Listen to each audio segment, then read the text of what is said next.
They say don't look down.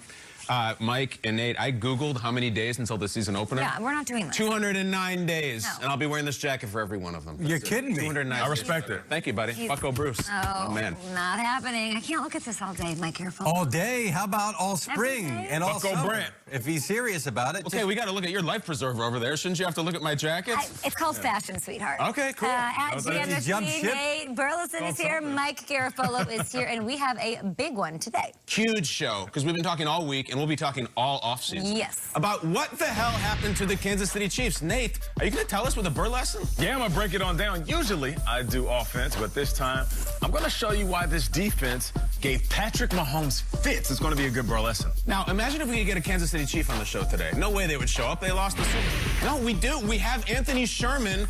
Sausage is always part of this balanced breakfast. He's coming on the show today. The legendary, beloved fullback, the Chiefs Kingdom loves him. He will come on the show and explain to me what happened that day, explain to all of us what's going to happen with the Chiefs moving forward. And as if that wasn't a more fun enough show, who else do we have? How about somebody from the Bucks? Chris Godwin's on the show today. Garofolo, what do you think? Rematch. That's what I'm feeling right now. Rematch next year? No, it's a rematch today. You know? Run it back right here in Good Morning Football. Godwin, Sherman, Bucks talk, all kinds of talk. And we started with fashion. Chaos. And we start with Mike Garofolo this morning, our NFL Network insider. It's time for the lead block. We're going to put you to work, my friend, to kick it off here. Russell Wilson has been pretty candid this week with the media. What is the latest with his situation as it stands in Seattle? Oh, yeah. Russ going to be on the Ellen show today, I hear, with Sierra as they pitch their fragrance. Oh, the Generous? The Generous, wow. Yes. As what other Ellen show is there, I'm just surprised that that's where he's going. It's not going on right now. There was another Ellen show, but that's off, and now she's got a new one now. There was a storyline there. And now Russ and the Seahawks, you know, are they bullying one another, right? Exactly, yeah. So Russ not happy, needs to be protected, he said, you know, starting to say some things publicly this week that really have not sat well with the Seahawks front office. That much is crystal clear. The question is, where does it all go from here? And frankly, I would tell you that this is some of the stuff that has happened privately with Russell Wilson behind closed doors, asking for things, really pressing the team for things, maybe not understanding that there's a salary cap and there's only so much money that can go around here, and this is a team that spends money in a lot of different places, but now going public with how unhappy he is, and teams now making calls, teams smelling blood in the water, saying, hey, if Russ is unhappy, let's call Seattle, see if they'll trade away their franchise quarterback. So that's kind of where it stands right now. The team hasn't really hung up the phone, but by the same token, there's no indication, according to me and our friend Tom Pelissero, that they're looking to trade him. But it is a situation that we certainly are watching here as we dig into the offseason. Wow. And, you know, yesterday I was thinking, just address it immediately, Nate. Like, if you're the Seahawks, whether it was there's anything to it or he was just saying it to Dan Patrick, to the press, whatever, just, like, address it. Make sure he's okay. Ask him how he's doing. So what do you think the Seahawks should do if they want to avoid a breakup with Russell Wilson? Ask him how he's doing. Just say, hey, Russ, you doing all right? Everything good? You know what we see in the NFL sometimes, Nate? We see it linger. We see the front office, the coaches, they won't check in. It's off season, like he said it. Let's not sit him down and call him at least and say, like, what's up? Is there something to this? Yeah, we love it when it lingers because for us on TV, it gives us an off season of stuff to talk about. Exactly. We want it to bubble, as we like to say. You know, for CBS during the Super Bowl, we had what some would say the longest pregame in history. It was a strong 4-hour show. And on that 4-hour show, we had Russell Wilson come on. So Russell Wilson came on and he was talking about the Walter Payton Man of the Year award. But before we actually got on set, you know, just bros talking. What's up, Russ? How you doing? How's the fam? Everything good? Love what you're doing in Seattle. Love what you're doing on the field, off the field. And then we got to talking about some real football. I said, so what's really going on? And he said to me, I've been hearing the whispers. I've been hearing that people have been calling. I've been hearing the trade rumors. I said, well, how do you feel about that? Like, what's going on with the Seahawks? He said, I'm excited about the season. I got everything I need when it comes to being able to make it to the playoffs. But I feel like he wanted to keep talking and say, but we just need a little bit more. And so with all that, what I took away from that conversation, Russell didn't say, I need this. But as a football player, I could read in between the lines saying, maybe Russell wants to be included in some of the decision-making when it comes to these roster moves. And I feel like that's okay. I know there's this narrative going around that players should just play. I don't care how much you get paid. I don't care if you're the franchise face. You don't deal with what's going on in the front office or when it comes to roster moves.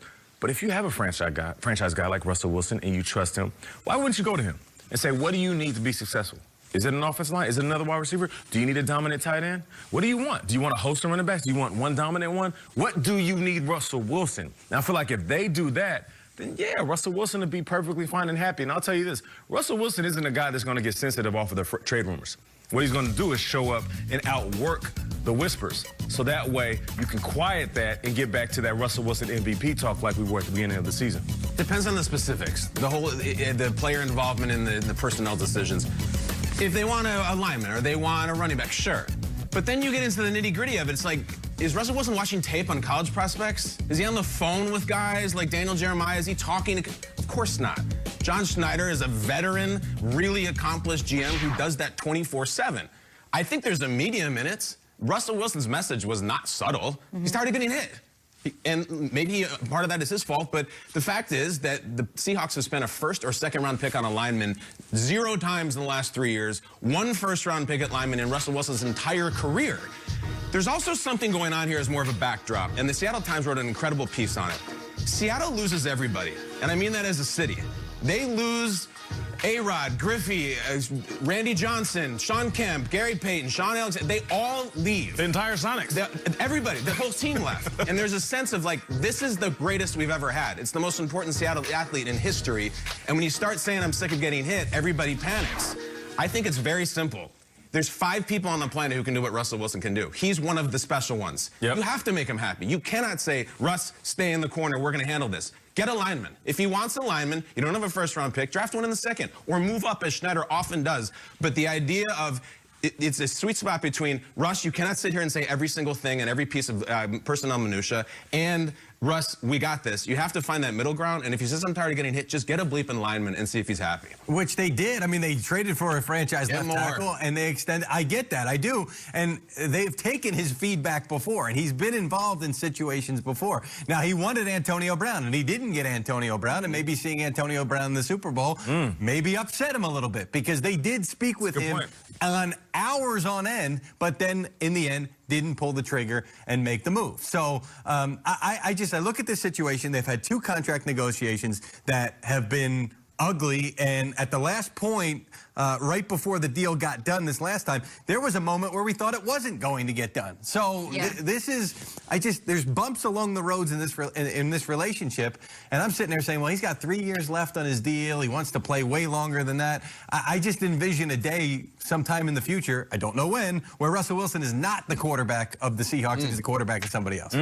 Don't you think, is this like a Tom Brady effect thing a little bit that we're making it into? Like Deshaun Watson, of course, he's voiced that he wants to, you know, or we at least heard rumors. He hasn't voiced that at all. We haven't heard from him. He wants a part of this. But Tom Brady's an anomaly, right, Kyle? Like, well.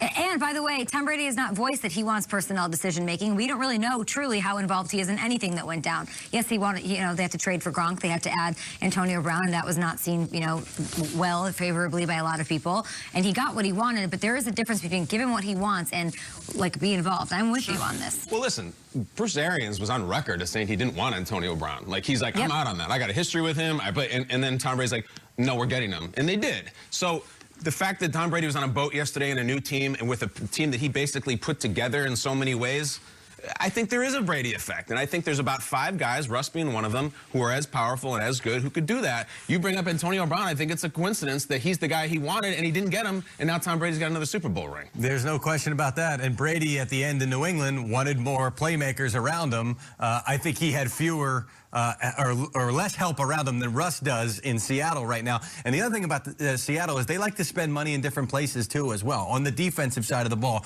And they traded for Jamal Adams, and they would like to extend Jamal Adams. That's not going to help protect Russ. Is he going to be upset about that? That does make them a better team, though, to retain Jamal Adams, who was such a big part of their defense. So I just, there's some input that he can have, but you're right. I mean, there's got to be a limit to how much your quarterback has say over what you do. I'm sure Tom Brady's told the Patriots for 20 years what he would want. It didn't, but he didn't get personnel decisions, and he was Tom Brady with 6 rings there, and then he went somewhere, used that maybe as a leverage, as a bargaining chip to say, I'll come to Tampa if these things happen. Do you think that all players, Tom Brady's not an anomaly, and all players should, quarterbacks rather, should have that sort of engagement and involvement on personnel decisions? I think that that's a false narrative that Tom Brady has never had input on the roster. Okay. I feel like he's had over 20 years. I'm pretty sure there were some players that walked in there and Tom Brady said, yeah, I would love to have Randy Moss.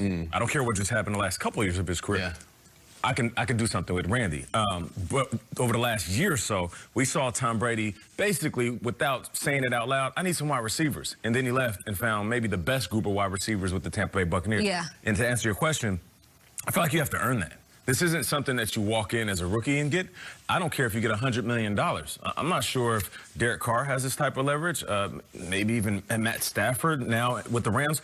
I'm not sure if Jimmy Garoppolo has this type of leverage. But if you earn it, if you're Russell Wilson, Aaron Rodgers, Drew Brees, Tom Brady, Phillip Rivers even, those guys can walk in and say, listen, with what I've done, you have to listen to what I'm saying. And I know we're going to talk about Deshaun Watson a little bit later on in the show, and I'll touch on that from a front office perspective. But Kyle and I can walk into our boss's office and say, I want you to hear me out. This is what's wrong. This is what I would like. We really, really like Matthew Hamilton. Please extend him. Got to do it. But you got to do it. It's how I feel. But ultimately, they're going to, we have to trust that they're going to make the best decision for the team of Good Morning Football. So don't you think, was Matthew Stafford in your years with him, was he ever asked, do you think, what do you think of Nate Burleson? You like Nate Burleson? I'm sure he was. Like, I'm sure that has Matt to Stafford happen. was really young when I got there, so I'm pretty sure he wasn't involved in that decision. At all. No, probably not. But I also, like, there's a side of it we touched on earlier in the week. Don't you think there's a little part of it that's a little whiny from Russ? Russ makes $35 million a year. He has DK Metcalf. He has the left tackle that he wants. Take a little less money. Maybe take less money, or maybe take fewer sacks. Is it whiny or is it honest?